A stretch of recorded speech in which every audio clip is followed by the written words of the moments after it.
आज मैं आपके साथ बहुत ही मज़ेदार चिकन स्नैक की रेसिपी शेयर कर रही हूँ। ये बेस्ट रेसिपी है टी टाइम के लिए, लंच बॉक्स के लिए और ब्रेकफास्ट के लिए। अच्छा, इस रेसिपी में ऑयल ज़्यादा यूज़ होगा, तो ऑयल के अंदर मैंने चिकन को अच्छे से भून लिया था।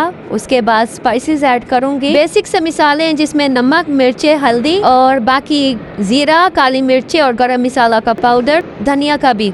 तीनों सॉसेस डाल के अच्छे से भून लिया था और इसका ऑयल मैंने सेपरेट कर लिया है। वो मैं आगे जाके बताऊंगी क्यों सेपरेट किया है। चिली गार्लिक सॉस और मायो डाल के अच्छे से मिक्स कर लिया था। उसके बाद मैंने वेजिटेबल्स ले ली थी। अच्छा, वेजिटेबल्स का मैं थोड़ा सा क्रंच रखूंगी क्योंकि मुझे क्रंच इसका अच्छा लगता है। स्मोकी फ्लेवर के लिए कोयले का स्मोक दूंगी, इससे बहुत अच्छा जायका आता है वेजिटेबल्स और चिकन के अंदर। अच्छा, यहाँ मैं टोर्टिला रैप यूज कर रही हूँ, आप इसकी जगह रोटी या फिर पराठे भी ले सकते हैं। अच्छा, दोनों चीज़ मैंने ऐड किए, मोज़रेला और चेडर दोनों। अब मक्खन लिए और जो ऑयल बचाया था मैंने वो लिए, उसमें मैंने कश्मीरी लाल मिर्च डाली है। आप पपरिका पाउडर भी यूज़ कर सकते हैं। अच्छा, मैंने इसको हल्की आंच पर पकाना है। अगर मैं तेज़ आंच पर पकाऊंगी तो ये कश्मीरी लाल मिर्च जल सकती है।